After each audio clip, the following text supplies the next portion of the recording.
Are you a Bills fan? Are you a fan of super high scoring, close games in the NFL? Do you love the drama that comes with overtime, but hate the fact that the coin toss determines the game?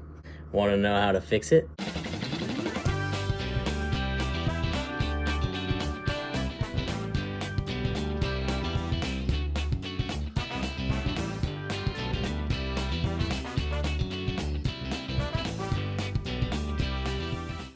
Welcome to the Packers family. I am Damon, and I know how to make overtime more exciting, more dramatic, more fair, more fun, and will allow all three aspects of football to help determine the winner. That's right, offense, defense, and even as a Packers fan, special teams. Let's go ahead and get into it. So, I have three, changes to overtime. The first change would be no coin toss before overtime kicks off. That's right. Get rid of it. You don't need it. Allow the pre-game coin toss to determine overtime as well. That's right. Not only do you determine whether or not you get the ball at the beginning of the game if you win the pre-game coin toss, but you also win the overtime coin toss. Now you might be thinking, well, that sounds kind of unfair, but there is a little bit of a change in this. So let's say we're talking about today's NFL right now before they implement my overtime strategy. If your team wins the coin toss, more than likely they are going to defer. What that means is they're deferring their choice to the second half, meaning they want the ball to begin the second half. They don't want to receive the ball at the beginning of the game. There's a huge advantage to that. So if you defer, what if you score before halftime, right? You say you get 7 before half, then you get the ball again to begin the second half. You can double up and score 7, then 7, you get 14 points. That's a 14-point advantage there, right? So a lot of teams like to defer.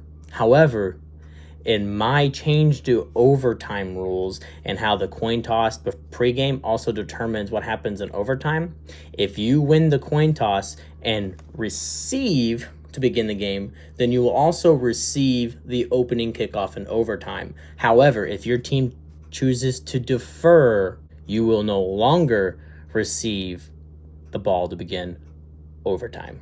You will be giving it to the team that lost the pregame coin toss. So this allows for there to be many different types of changes that could happen with that pregame coin toss. There's a lot more strategy involved, and that's even before the game even gets kicked off. There's also another reason why you would want the overtime receiver to be determined before the game kicks off, and that is there's end-game strategy involved in this situation too. This would make the game way more interesting. Let's look at a couple of scenarios here. Scenario number 1, I'm a Packers fan, so I like to look back at some of these historic games that I went through that crushed my heart, especially the ones that went into overtime. So let's look at the 2015-2016 divisional round playoff game between the Green Bay Packers at the Arizona Cardinals. Aaron Rodgers, at the very end of regulation, hits not one, but 2 beautiful Hail Mary passes to score with 0 seconds remaining on the clock. Even as a Packer fan watching the game, I was like, come on, Big Mike, go for 2. Let's just end it now. Let's not go into overtime, right? But with those rules already set in place for overtime, Big Mike took the conservative route, kicked the extra point, went to overtime. Packers never saw the ball. Arizona Cardinals win. However, if this one rule about overtime changes, and the Packers already knew before overtime even happened, when they scored that touchdown, that they already knew the Cardinals would receive the opening kickoff on overtime, would Mike McCarthy still go for just the 1 point? Would they go for the extra point? Or would he go for the 2-point conversion and try to win it there? Because he knew that the Cardinals were going to get the overtime kickoff no matter what. You see how that strategy would have to change? See how it would completely change the game?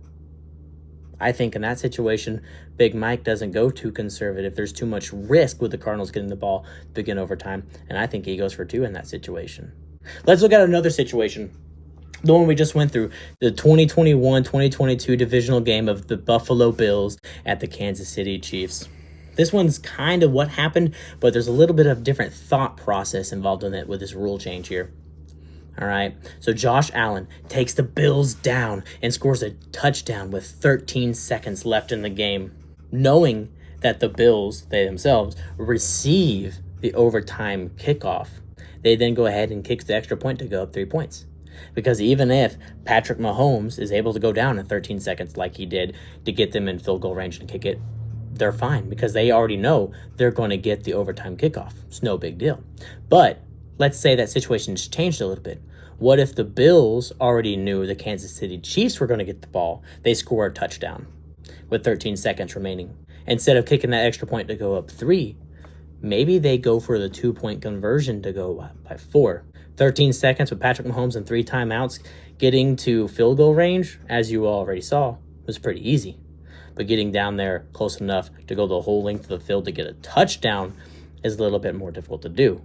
So if the Bills know the Chiefs are going to receive the overtime kickoff, do they not go for the 2-point conversion to make it a 4-point lead?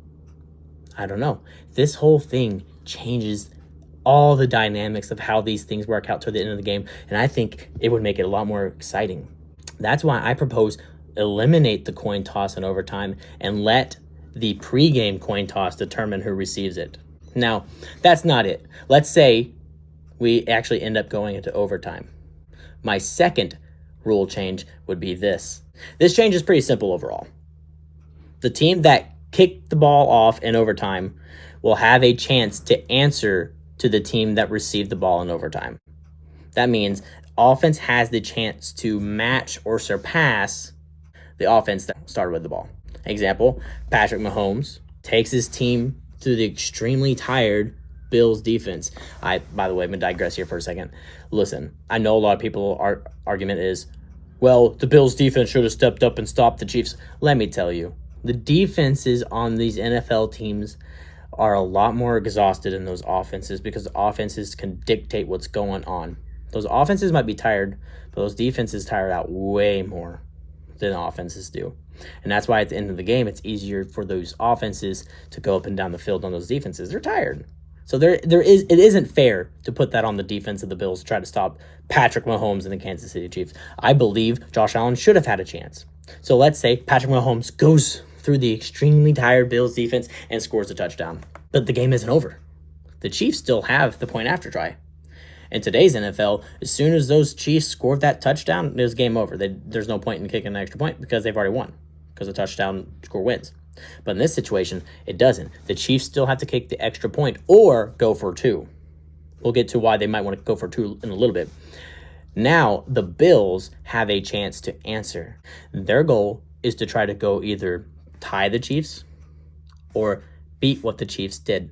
If they go less than what the Chiefs did, let's say the Chiefs got a touchdown, got the extra point, got 7 points, and the Bills go out and only get 3, well, they lose. Simple as that. So they have to either match or beat what the Chiefs had done. So the Bills go through, they go all the way down, and they score a touchdown. Then they will have the option for the point after try too. If they go for the 2-point conversion after scoring a touchdown, well, they win. The Chiefs don't have a chance anymore. That means the Bills will have scored 8 compared to the Chiefs 7. The Bills will have done what the Chiefs did, therefore the Bills win. If they go for the 2-point conversion and they're not successful, then the Chiefs win because then the Chiefs have 7 points and the Bills will have 6. So then that beats it. If they go out for the extra point try, then the Chiefs have 7 and the Bills have 7. Then there's a tie in that situation. But remember, my rules state there cannot be any ties. We'll get to that situation in a second. But if they go out and they tried the extra point and they miss, then the Chiefs win 7-6. Do you see how this would work? Another example of how this could get to the point of where we get to the tiebreaker situation is this. They go down, the Chiefs go down, they don't get a touchdown, they kick a field goal and they get 3 points. And the Bills get the ball, and then they go down and they kick a field goal and they tie 3. This is when we get to my third rule change. And this one I think is extremely exciting. And I even gave it a name. The third change is called blitz goals. Now hear me out. Don't shut it down yet. So we gave the offense and the defense shots to win the game. Now we put the onus on the special teams. We put it on the field goal unit. So what you do, if the second offense matches the score of the first offense, be it they matched it with 3 points, field goal for field goal, 6 points, 7 points, or even 8 points, then we go into blitz goals. The team that received the kickoff in overtime gets to go first. So what this means is you'll get your field goal unit, you line them up for a 30-yard field goal, and the team that received the ball first in overtime kicks first. That team makes it, then you go ahead. The other team that went second on offense brings out their field goal unit from 30 yards out, and they try to make a field goal. And if both teams make it, then you move the ball to a 40-yard field goal. And if both teams make it again, then you move the ball back to a 50-yard field goal. And once you get to the 50-yard field goal, if both teams make it, then you move it back 5 yards every time until we have a winner. If, let's say in this situation, the Bills are able to tie the Chiefs, they go into blitz goals, then their field goal unit come out for a 30-yard field goal, make it. Theoretically, a 30-yard field goal, you're probably going to make it, unless there's a block or something, which could happen too. And then Bills' field goal unit would have a chance to match. And it goes all the way until, let's say they get to the 60-yard field goal, and the Chiefs kicker makes the 60-yard field goal, but then the Bills kicker doesn't, then the Chiefs win. But let's say they get to the 60-yard field goal, and the Chiefs kicker misses it, and the Bills kicker makes it, then the Bills win. It's a kickoff. Not like a traditional like kicking off and going like, but it's like it's literally they're having a field goal kickoff moment right here. The team that doesn't miss wins the game. Puts the onus on the field goal kicker. I think it increases the importance of your special teams and your kicker. Kickers might actually end up getting paid more because of this situation, because it does make the kicker that much more important. I don't know. I feel like these goals and more can make overtime that more interesting and make it a lot more fair. But let me know what you think in the comments below. Do you agree with my rule changes? Do you agree about the coin toss being decided pre-game rather than at overtime? Do you agree with allowing both offenses to have a chance to match each other? And what do you think about blitz goals? I like it. I think the NFL would like it. I think the fans would like it. Definitely think it would make overtime way more interesting. And I honestly don't believe it is that complicated. Let's get this in there, NFL. You got this. Go Pack, go.